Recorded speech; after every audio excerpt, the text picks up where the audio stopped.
السلام عليكم ورحمة الله تعالى وبركاته.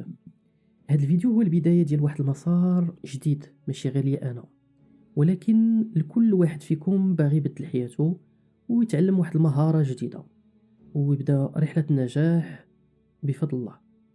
أنا خدمت كمهندس صناعي ثم خدمت في القطاع البنكي لمدة 10 سنوات، ولكن في واحد اللحظة حسيت أنني ماشي في الطريق اللي بغيت. كنت كنسول راسي واش هذه هي الحياة اللي كنت نحلم بها؟ الجواب صراحةً كان لأ، كان لازم نغيّر المسار ديالي ونبدا من الصفر ونتوكل على الله. وهنا بدات الرحلة، تعلمت البرمجة واليوم قررت نشارك معاكم هاد التجربة باش تكون البداية ديالكم حتى نتوما كذلك. البرمجة ماشي غير مهارة، هي باب من أبواب الرزق والاستقلالية.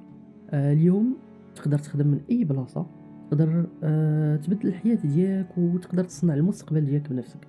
الشركات صراحةً تيبغيو المبرمجين والفرص كثيرة والسوق مفتوح، والنجاح ماشي صدفة، النجاح صراحةً هو قرار. في هاد القناة غادي نتعلموا مع بعض واحد الأساسيات ديال البرمجة بطريقة بسيطة وسهلة. غادي نديروا مشاريع تطبيقية باش تثبتوا المفاهيم ديالكم، وعلاش لا نعطيكم نصائح لدخول سوق العمل. والهدف دائما غادي يكون واحد، هو أنني نساعدكم باش تاخدوا أول فرصة وأول خطوة نحو النجاح.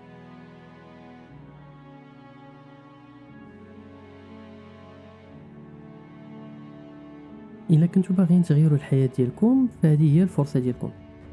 تنصحكم باش تشاركوا في القناة، فعلوا الجرس باش ما تفوتكمش أي معلومة مهمة، وخليو أي تعليق قولوا لينا علاش بغيتو تبدلوا الوظيفة ديالكم، وعلاش بغيتو تتعلموا البرمجة خصوصا.